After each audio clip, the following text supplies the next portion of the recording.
ನಮಸ್ಕಾರ ಕನ್ನಡಿಗರೇ, ನಮ್ಮ YouTube channel like ಮಾಡಿ, ಕಮೆಂಟ್ ಮಾಡಿ, ಸಬ್ಸ್ಕ್ರೈಬ್ ಮಾಡಿ. ಇವತ್ತಿನ ನಾನಿನ್ನ ಬಿಡಲ್ಲರೆ ಸಂಚಿಕೆ ಏನಾಯಿತು ನೋಡೋಣ ಬನ್ನಿ. ಶರತ್ ದುರ್ಗಾನ ಎತ್ಕೊಂಡು ಮನೆ ಒಳಗೆ ಹೋಗ್ಬೇಕಾಗಿರೋದು.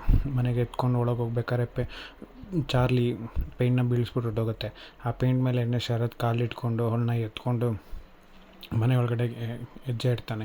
ಹೆಜ್ಜೆ ಇಡ್ಬೇಕಾದ್ರೆ ಅದು ಕೆಂಪು ಹೆಜ್ಜೆ ಆಗಿರುತ್ತೆ. ಕೆಂಪು ಕುಂಕುಮ ಸಂಕೇತ. ಅವಳನ್ನ ಎತ್ಕೊಂಡು ಗಂಡ ಹೆಂಡತಿಯಾಗಿ ಬಲಗಾಲಿಟ್ಟು ಒಳಗೆ ಹೋಗ್ತಾನೆ. ಆ ಬಲಗಾಲಿಡ್ಬೇಕಾದ್ರೆ ಹಿಂದೆಗಡೆಯಿಂದ ಹಿತಾನು ಅದನ್ನು ತುಳ್ಕೊಂಡು ಅವ್ರ ಅಪ್ಪನ ಪಕ್ಕ ಹೆಜ್ಜೆ ಇಡ್ತಾ ಹೋಗ್ತಾಳೆ. ಇದರ ಅರ್ಥ ಏನು ಅಂತಂದರೆ ಅವರಿಬ್ಬರು ಗಂಡ ಹೆಂಡತಿಯಾಗಿ ಹೋಗೋಗಿ ಸಂಸಾರಸ್ಥವಾಗಿ ಮಲಗಳಿ ಪ್ರವೇಶ ಮಾಡ್ದ ಅನ್ನೋ ಒಂದು ಅರ್ಥ ಬರುತ್ತೆ. ಇದನ್ನು ಪ್ರಾಣಿ ನೋಡಿ ನೋಡಿದ್ರೆ ಇಬ್ಬರು ಗಂಡ ಹೆಂಡತಿ ಒಳಗೋದೋ ಥರ ಇದೆ ಅಂತ ಹೇಳ್ತಾನೆ. ಅದನ್ನು ನೋಡಿ ಮಾಯಂಗೆ ಕೇಳಿದ ತಕ್ಷಣ ಸಿಟ್ಟು ಬರ್ತಾ ಇರುತ್ತೆ.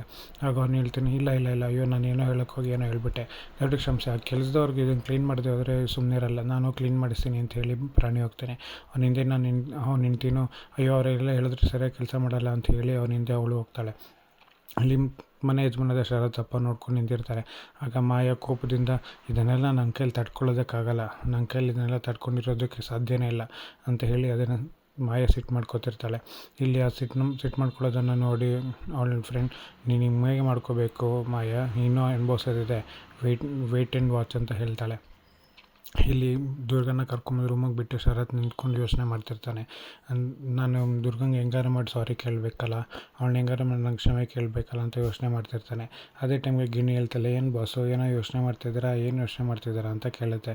ಆಗ ಒಂದು ತಂಗಿ ಹೇಳ್ತಾಳೆ, ಏನೇನು ಯೋಚನೆ ಮಾಡ್ತಾನೆ, ದುರ್ಗಂಗೆ ಏನಾದ್ರು ಹೆಲ್ಪ್ ಆಗಲಿ ಅನ್ನೋದು ಯೋಚನೆ ಮಾಡ್ತಿರ್ತಾನೆ ನಮ್ಮಣ್ಣ ಅಂತ ಹೇಳ್ತಾಳೆ. ಆಗ ದುರ್ಗ ಕಾಲಿಂದ ಕಾಲು ನೋವು ಅಂತಿರ್ತಾಳೆ. ಅವಾಗ ಶರತ್ ಮತ್ತೆ ಯೋಚನೆ ಮಾಡ್ತಾನೆ, ನಾನು ಅವತ್ತು ದುರ್ಗಂಗೆ ಬಾಯಿಗೆ ಬಂದಂಗೆ ಬೈದ್ಬಿಟ್ಟೆ, ನೀನು ಇಲ್ಲಿ ಬಂದಿರೋದು ಒಂದು ದುಡ್ಡಿಗೋಸ್ಕರ ಅಷ್ಟೇ ತಾನೇ ಕೆಲಸ ಮಾಡ್ತೀವಿ ಹೋಗ್ತೀಯ, ಅದು ಬಿಟ್ಟರೆ ಬೇರೆ ಏನು ನಿನಗೆ ಇಲ್ಲ ಅಲ್ವಾ, ಅದಕ್ಕೆ ನೀನು ಹಿಂಗಿರೋದು ಅಂತ ಹೇಳಿ ಅವನಿಗೆ ಬಾಯಿಗೆ ಬಂದಂಗೆ ಬೈದಿರ್ತಾನೆ. ಅದನ್ನು ನೆನೆಸ್ಕೊಂಡಚ್ಚೆ, ನಾನು ದುರ್ಗಂಗೆ ಎಷ್ಟೆಲ್ಲ ಬೈದ್ಬಿಟ್ನಲ್ಲ, ನಾನು ತಪ್ಪು ಮಾಡಿಬಿಟ್ಟೆ, ನಾನು ಅವತ್ತು ಅವಳುಗಳಿಗೆ ಬೈಬಾರ್ದಾಗಿತ್ತು, ಇವತ್ತು ನೀವು ಹಿತ ಇರೋದೇ ಅವಳಿಂದ ಅಂತ ಹೇಳಿ ಯೋಚನೆ ಮಾಡಬೇಕಾದ್ರೆ ಗಿಣಿ ಕೇಳುತ್ತೆ, ಏನು ಬಸ್ಸು ಮತ್ತೆ ಕೇಳ್ತಿದ್ದೀನಿ, ಆದರೂ ಏನೋ ಯೋಚನೆ ಮಾಡ್ಕೊಂಡು ನಿಂತಿರಲ್ಲ, ಏನು ಯೋಚನೆ ಮಾಡ್ಕೊಂಡು ನಿಂತಿದ್ದೀರಾ ಅಂದಾಗ ಶರತ್ ಹೇಳ್ತಾನೆ, ನಾನು ದುರ್ಗಂಗೆ ಸಾರಿ ಕೇಳಬೇಕು ಅಂತ. ಆಗ ದುರ್ಗ ಹೇಳ್ತಾಳೆ, ಅಯ್ಯೋ ಬಾಸು ನೀವು ನಂಗೆ ಸಾರಿ ಕೇಳಬೇಕಾ, ಯಾಕೆ ಬಾಸು ಅಂತ ಕೆಲಸ ನಾನೇನು ಮಾಡಿದ್ದೀನಿ ಅಂತ ದುರ್ಗ ಕೇಳ್ತಾಳೆ. ಆಗ ಶರತ್ ಹೇಳ್ತಾನೆ, ನನ್ನ ಜೀವಕ್ಕೆ ಜೀವ ಆಗಿರೋಂಥ ನನ್ನ ಮಗಳನ್ನ ಕಾಪಾಡಿದ್ಯಾ, ಅವಳಿಗೇನಾದ್ರು ಹೆಚ್ಚು ಕಮ್ಮಿ ಆಗಿದ್ದರೆ ನಾನು ಜೀವಂತವಾಗಿರ್ತಿರಲಿಲ್ಲ, ಯಾಕೆಂದರೆ ನನ್ನ ಜೀವನೇ ನನ್ನ ಮಗಳು, ಅವಳು ಆರಾಮಾಗಿದ್ದಾಳೆ ಅನ್ನೋ ಕಾರಣ ಅಂತ ಅಂದರೆ ಅದು ನಿನ್ನಿಂದನೇ ಅವಳು ಇವತ್ತು ಆರಾಮಾಗಿದ್ದಾಳೆ, ನೀನು ಇಲ್ಲದೆ ಹೋಗಿದ್ದಿದ್ರೆ ಅವಳು ಏನಾಗ್ತಿದ್ಲೋ ಏನೋ ನಂಗೆ ಗೊತ್ತಿಲ್ಲ ಅಂಥೇಳಿ ಈತನ ಕಡೆ ಮಾತಾಡ್ತಾನೆ. ಆ ಶರತ್ ಹೇಳ್ಬೇಕಾದ್ರೆ ಹಿತನ ಮೇಲೆ ಪ್ರೀತಿ ಎಷ್ಟಿದೆ ಅನ್ನೋದು ಅಲ್ಲೇ ಗೊತ್ತಾಗ್ತಿರತ್ತೆ ಹಿತಂಗೆ. ಇಲ್ಲಿ ಪುರೋಹಿತರು ಇವರಿಬ್ಬರು ಮದುವೆ ಮಾಡಿದ್ರೆ ಎಲ್ಲ ಲೋಕಲಲ್ಲಾಗತ್ತೆ, ಇವರಿಬ್ಬರು ಮದುವೆ ಮಾಡಬಾರ್ದು ಅಂತ ಹೇಳಿದ್ದನ್ನೇ ಶರತನಪ್ಪ ಯೋಚನೆ ಮಾಡ್ತಾ ಇರ್ತಾರೆ. ಅಲ್ಲಿಗೆ ಅವ್ರ ಮಾವನ ಹತ್ರ ಅವಳ ಸೊಸೆನೂ ಬಂದು ನಿಂತ್ಕೋತಾಳೆ. ಆದರೆ ಅವ್ರ ಮಾವನ್ಗಳು ಕಾಣೋದಿಲ್ಲ. ಅದೇ ಸಮಯಕ್ಕೂ ನೆಂಟಿ ಬಂದು ಕೂತ್ಕೊಂಡಾಗ ಏನು ಯೋಚನೆ ಮಾಡ್ತಿದ್ದೀರಾ ಅಂತ ಕೇಳಿದಾಗ ಯಾಕೋ ಏನೋ ಸರಿ ಇಲ್ಲ, ನಾವು ತಪ್ಪು ಮಾಡ್ತಿದ್ದೀವಿ ಅಂತ ಅನಿಸುತ್ತೆ. ಶರತ್ಗೆ ಮಾಯ ಸೂಟ್ ಆಗಲ್ಲ, ಈ ಮನೆಗೂ ಅವಳು ಹೊಂದ್ಕೊಳ್ಳಲ್ಲ, ನನಗೇನೋ ಈ ಮದುವೆ ಮಾಡೋದು ಸರಿಯಲ್ಲ ಅಂತ ಅನಿಸುತ್ತೆ, ಯಾಕೆ ಹಿಂಗೆ ಅಂತ ಇದ್ದೀರಾ, ಎಲ್ಲ ಸರಿಯಾಗಿದೆಲ್ಲ, ಹಿತ ಒಪ್ಕೊಂಡ್ಮೇಲೆ ಶರತ್ ಒಪ್ಕೊಂಡ್ಮೇಲೆ ಎಂಗೇಜ್ಮೆಂಟ್ ಮಾಡಿರೋದು ಅಂತ ಹೇಳ್ತಾಳೆ. ಇಲ್ಲ ಇದು ಯಾಕೋ ಸರಿ ಹೋಗ್ತಾಯಿಲ್ಲ, ಹಿತಂಗೆ ಅದಲ್ಲಿ ಇಷ್ಟ ಇಲ್ಲ ಅನಿಸುತ್ತೆ, ಅದಕ್ಕೆ ಎಂಗೇಜ್ಮೆಂಟ್ ಆಗಬೇಕಾದ್ರೆ ರಿಂಗ್ನ ಕಿತ್ಕೊಂಡು ಓಡೋದ್ಲು, ಮತ್ತು ಯಾಕೆ ರಿಂಗ್ನ ಕಿತ್ಕೊಂಡು ಓಡೋಗ್ತಾಳೆ, ಅವಳಿಗೇನಾಗಿದೆ ಅಂಥದ್ದು ಅಂತ ಹಿತನ ಬಗ್ಗೆ ಅವ್ರ ತಾತ ಮಾತಾಡ್ತಾರೆ. ಹಾಗೆ ಶರತ್ಗೂ ಕೂಡ ಇಷ್ಟ ಇಲ್ಲ ಅನಿಸುತ್ತೆ ಅಂತ ಹೇಳಿದಾಗ, ಇಲ್ಲ ನೀವು ತಪ್ಪು ತಿಳ್ಕೊಂಡಿದ್ದಾರೆ, ಅವರಿಬ್ರಿಗೂ ಇಷ್ಟ ಇದೆ ಅಂತ ಹೇಳ್ತಾಳೆ. ಇಲ್ಲಿ ಸ್ವಲ್ಪ ನೀನು ಬಾಯಿ ಮುಚ್ಕೊಂಡಿದ್ರೆ ನಾನು ಏನು ಮಾತಾಡಬೇಕಂತಿದ್ದು ಅದನ್ನು ಮಾತಾಡ್ತೀನಿ ಅಂತ ಶರತ್ ಹೇಳ್ತಾನೆ. ಆಯ್ತಾಯ್ತು ಬಾಸ್ ಮಾತಾಡಿ ಅಂತ ಅಂದಾಗ ಆಗ ಶರತ್ ಹೇಳ್ತಾನೆ, ಶರತ್ ಸಾರಿ ಅಂತ ಕೇಳ್ತಾನೆ. ಸಾರಿ ಕೇಳಿದಾಗ ಅವಳ ತಂಗಿ, ಅಣ್ಣ ಇದು ನೀನು ಸಾರಿ ಕೇಳ್ತಿದ್ಯಾ, ಗ್ರೇಟ್ ಅಣ್ಣ ಗ್ರೇಟ್ ಅಂತ ಹೇಳ್ತಾಳೆ. ಅದಕ್ಕೆ ಇಲ್ಲ ಬಾಸು, ನನಗೇನು ಮಾಡಬೇಕಾಗಿಲ್ಲ, ನಂಗೆ ಅವಳ ಮೇಲೆ ಅಷ್ಟೇ ಪ್ರೀತಿ ಇದೆ, ಹಾಗಾಗಿ ನಾನು ಅವಳನ್ನ ಕಾಪಾಡಿದೆ ಅಂತ ಹೇಳ್ತಾಳೆ ದುರ್ಗ. ಅವಳ ತಂಗಿ ಹೇಳ್ತಾಳೆ, ಅಣ್ಣ ನೀನು ಇಷ್ಟು ಬದಲಾಗಿದೆ ಅಂತ ನಂಗೆ ಗೊತ್ತಿರಲಿಲ್ಲ, ಅದು ನೀನು ಈ ಸಾರಿ ಕೇಳ್ತಿದ್ದೆ ಅಂದರೆ ಗ್ರೇಟ್ ಅಂತ ಹೇಳ್ತಾಳೆ. ಅದನ್ನು ಹೇಳೋದಕ್ಕೆ ಹಿತ ಅವ್ರ ಅಪ್ಪನ ಕಡೆ ನೋಡಿ ನಗ್ತಾ ಇರ್ತಾಳೆ. ಬಾಸು ನೀವೇನು ತಲೆ ಕೆಡಿಸ್ಕೊಬೇಡಿ, ನಾನು ನಿಮಗೆ ಗೊತ್ತಿಲ್ಲದಲ್ಲೂ ತುಂಬ ಬೈಕೊಂಡಿದ್ದೀನಿ, ಅದಕ್ಕೆಲ್ಲ ಇದನ್ನು ಮಾಫಿ ಮಾಡ್ಕೊಂಬಿಡಿ ಅಂತ ದುರ್ಗ ಹೇಳ್ತಾಳೆ. ಏನು ನನ್ನ ಬೈಕೊಂಡಿದ್ಯಾ, ನಿನಗೆ ಎಷ್ಟು ಹೇಳಿದ್ರು ಅಷ್ಟೇ ಅಂತ ಹೇಳಿ ಶರತ್ ಹೇಳ್ತಾನೆ.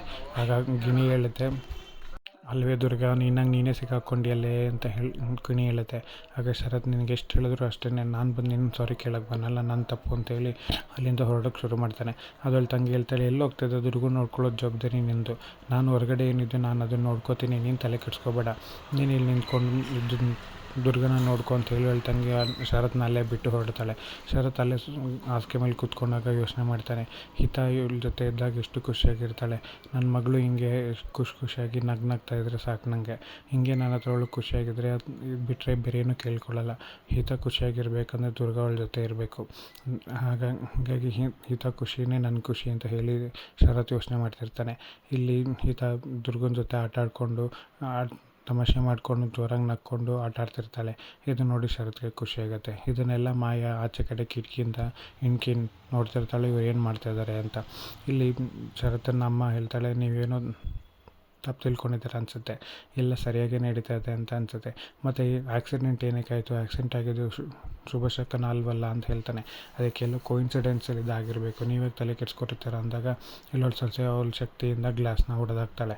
ಆ ಗ್ಲಾಸ್ ಹೊಡೆದಾಗ ಅವ್ರ ಮಾವ ಹೇಳ್ತಾನೆ, ನೋಡು ನಾವು ಮಾತಾಡ್ತಿದ್ದಂಗೆ ಗ್ಲಾಸ್ ಹೊಡೆದೋಯ್ತು, ಹಾಗಾದರೆ ನಾನು ಹೇಳ್ತಾ ಇರೋದು ಕರೆಕ್ಟ್ ಇದೆ ಅಂತ ಅನಿಸುತ್ತೆ. ಇಲ್ಲಿ ಯಾಕೋ ನಾವು ತಪ್ಪು ಮಾಡೋಕೆ ಹೊರಟಿದ್ದೀವಿ ಅನಿಸುತ್ತೆ, ಇದು ಯಾಕೋ ಸರಿ ಇಲ್ಲ ಅಂತ ಅನಿಸುತ್ತೆ ಅಂತ ಅವ್ರ ಮಾವ ಹೇಳ್ತಾನೆ. ಅದಕ್ಕೆ ಅವಳ ಸೊಸೆ ಹೇಳ್ತಾಳೆ, ಮಾವನಿಗೆ ಕರೆಕ್ಟಾಗಿ ಯೋಚನೆ ಮಾಡ್ತಿದ್ದೀರಾ, ಮಾಯಾ ಈ ಮನೆಗೆ ಸರಿಯಾದ ಸೊಸೆ ಅಲ್ಲ, ನೀವು ತಪ್ಪಾಯ್ಕೆ ಮಾಡ್ತಾಯಿದ್ದೀರ ಮತ್ತು ನಿಮ್ಗೆ ಯಾಕಿದು ಅರ್ಥ ಆಗ್ತಾಯಿಲ್ಲ, ನಿಮ್ಗೆ ಕಣ್ಬಿಟ್ಟು ನೋಡಿ ಅವಳು ಏನು ಅನ್ನೋದು ನಿಮ್ಗೆ ಅರ್ಥ ಆಗುತ್ತೆ ಅಂತ ಅವಳು ಹೇಳ್ತಿರ್ತಾರೆ. ಆದರೆ ಇವ್ರ ಅತ್ತೆ ಏನು ಅನ್ನೋದು ಇವಳೇ ತಿಳ್ಕೊಂಡಿರೋ. ಆದರೆ ಅವ್ರ ಅತ್ತೆಗೆ ಅನುಮಾನ ಬರುತ್ತೆ, ಇಲ್ಲೇ ಎಲ್ಲರೂ ಇಲ್ಲೇ ಅವಳಿದ್ದಾಳೆ ಅಂತ ಅನಿಸ್ತದೆ. ಅದಕ್ಕೆ ಗ್ಲಾಸ್ ಹೊಡೆದೋಯ್ತು ಅಂದ್ಕೊಂಡು ಹುಡ್ಕೋದಕ್ಕೆ ಶುರು ಮಾಡ್ತಾಳೆ. ಇಲ್ಲಿ ಮಾಯಾ ಶರತ್ ರೂಮಿಗೆ ಬಂದು ನಾಕ್ ಮಾಡಿ, ಶರತ್ ನಾನು ಒಳಗೆ ಬರ್ಬೋದಾ ಅಂತ ಕೇಳ್ತಾಳೆ. ಬಾ ಮಾಯಾ ಅಂತ ಅಂದಾಗ ಮಾಯಾ ಒಳಗೆ ಬರ್ತಾಳೆ. ಮಾಯಾ ಬಂದಾಗ ಶರತ್ ನನ್ನ ಹತ್ರ ಮಾತಾಡಬೇಕು, ಸ್ವಲ್ಪ ಫ್ರೀ ಇದೆ ಅಂತಂದಾಗ, ಏನು ಹೇಳು ಅಂತಂದಾಗ ನಾವು ಹೊರಗಡೆ ಹೋಗಬೇಕಿತ್ತು ಅಂತ ಹೇಳ್ತಾಳೆ. ಈ ಟೈಮಲ್ಲಿ ಹೇಗೆ ಮಾಯಾ ಸರಿ ಹೋಗಲ್ಲ. ದುರ್ಗ ಈಗ ತಾನೇ ಹಾಸ್ಪಿಟಲಿಂದ ಬಂದಲ್ಲ, ಹಾಸ್ಪಿಟಲ್ ಅದು ಇದು ಓಡಾಡಿದ್ದೀನಿ, ಸೊ ನನಗೆ ಈಗ ಮೂಡಿಲ್ಲ ಅಂತ ಹೇಳ್ತಾನೆ. ಓಕೆ ಶರತ್, ನನಗೂ ಅರ್ಥ ಆಗುತ್ತೆ ಏನು ಅಂತ, ಬಟ್ ಮದುವೆ ಪ್ರಿಪ್ರೇಷನ್ಸ್ ಎಲ್ಲ ಆಗಬೇಕಂದ್ರೆ ಈವೆಂಟ್ ಮ್ಯಾನೇಜರ್ಗೂ ಹೇಳಿದ್ದೀನಿ ಬರೋದಕ್ಕೆ ಅಂತ ಹೇಳ್ತಾನೆ. ಅದಕ್ಕೆ ಮಾಯಾ ನಿಂಗೆ ಏನು ಬೇಕೋ ಅದನ್ನು ನೀನು ಮಾಡ್ಕೊ, ನನಗೆ ಎಲ್ಲದಕ್ಕೂ ಓಕೆ, ನೀನು ಏನು ಹೇಳ್ತೀವಿ ನಂಗೆ ಅದು ಫೈನ್ ಅಂತ ಹೇಳ್ತಾನೆ ಶರತ್. ಅದಕ್ಕೆ ಅವಳು ಹಂಗೇನಾಗುತ್ತೆ ಶರತ್, ನಾವಿಬ್ಬರು ಮದುವೆ ಆಗೋದು, ನಾವಿಬ್ಬರು ಸೆಲೆಕ್ಟ್ ಮಾಡಬೇಕು ಅಂತ ಹೇಳ್ತಾಳೆ. ಅದೇ ಸಮಯಕ್ಕೆ ಒಂದು ತಂಗಿ ಬಂದು, ಅಣ್ಣ ಹಿತಂಗೆ ಹಾಲು ಕುಡಿಸೋ ಟೈಮ್ ಆಯಿತು, ಹಾಗೆ ದುರ್ಗಂಗೆ ಟ್ಯಾಬ್ಲೆಟ್ ಕೊಡಬೇಕು ಅಂತ ಹೇಳಿ ಹೊರಡ್ತಾಳೆ. ಆಗ ಶರತ್, ಮಾಯಾ ನಾನು ಹೋಗ್ಬೇಕು ಇವಾಗ, ದುರ್ಗಂಗೆ ಟ್ಯಾಬ್ಲೆಟ್ ಕೊಡಬೇಕು, ಹಾಗೆ ಹಿತಂಗೆ ಹಾಲು ಕುಡಿಸ್ಬೇಕು, ಟೈಮ್ ಆಗುತ್ತೆ ಅಂತೇಳಿ ಶರತ್ ಮಾಯಂಗೆ ಹೇಳಿ ಅಲ್ಲಿಂದ ಹೊರಡ್ತಾಳೆ. ಮಾಯಂಗೆ ಅವ್ನು ಹೋಗಿದ್ನೋ ಕೇಳಿ ಸಿಟ್ಟು ಬರುತ್ತೆ. ಇಲ್ಲಿ ದುರ್ಗ ಹಿತನ ಜೊತೆ ಆಟ ಆಡಿಕೊಂಡು ವೀಲ್ಚಲ್ಲಿ ಕೂತ್ಕೊಂಡು ಆಟ ಆಡ್ತಿರ್ತಾಳೆ. ಆಗ ಆಟ ಆಡ್ಬೇಕಾದ್ರೆ ಗಿಣಿ ಕೇಳುತ್ತೆ, ದುರ್ಗ ನಂಗೆ ಹೊಟ್ಟೆ ಹಸಿತದೆ ಕಣೆ, ಏನಾದರೂ ಕೊಡೆ ಅಂತ ಕೇಳಿದಾಗ, ಸರಿ ಆಯಿತು ನೀನು ಹೇಳ್ತಿದ್ದೆ ಅಂತ ಈ ಬಾಳೆಹಣ್ಣು ಕೊಡ್ತಾಯಿದ್ದೀನಿ, ಬಾಳೆಹಣ್ಣ ಕೊಡ್ತೀನಿ, ಬಾಳೆಹಣ್ಣ ತಿಂದ್ಬಿಟ್ಟು ಬಾಳೆಹಣ್ಣು ಸಿಪ್ಪೆನ ಕಸದ ಡಬ್ಬಕ್ಕೆ ಹಾಕಬೇಕು ಅಂತ ದುರ್ಗ ಹೇಳ್ತಾಳೆ. ಆದರೆ ಗಿಣಿ, ಆಯ್ತಾಯ್ತು ನೀನು ಫಸ್ಟ್ ಬಾಳೆಹಣ್ಣು ಕೊಡು, ಆಮೇಲೆ ಏನು ಅಂತ ನಾನು ನೋಡ್ತೀನಿ, ನೀನು ತಲೆ ಕೆಡಿಸ್ಕೋಬೇಡ ಅಂತ ಹೇಳುತ್ತೆ. ಸರಿ ಅಂತ ಬಾಳೆಹಣ್ಣು ಕೊಡ್ತಾಳೆ. ಆದರೆ ಗಿಣಿ ಬಾಳೆಹಣ್ಣು ತಿಂದ್ಬಿಟ್ಟು ಸಿಪ್ಪೆನ ಎತ್ಕೊಂಡು ಹೋಗ್ಬೇಕಾದ್ರೆ ಅಲ್ಲೇ ನೆಲದ ಮೇಲೆ ಅರ್ಧದಲ್ಲೇ ಬೀಳಿಸ್ಬಿಡುತ್ತೆ. ಶರತ್ ಹಾಲು ಕೊಡೋಕ್ಕೆ ಅಂತ ಬಂದವನು ಆ ಬಾಳೆಹಣ್ಣು ಸಿಪ್ಪೆ ಮೇಲೆ ಜಾರಿ ಹಾಲನ್ನ ಅವನ್ನೇ ಚೆಲ್ಕೊಂಬಿಡ್ತಾನೆ. ಆಗ ಶರತ್ಗೆ ಕೋಪ ಬರುತ್ತೆ, ದುರ್ಗನೇ ಇದು ಮಾಡಿದ್ದು ಅಂತ ಶರತ್ ಅನ್ಕೋತಾನೆ.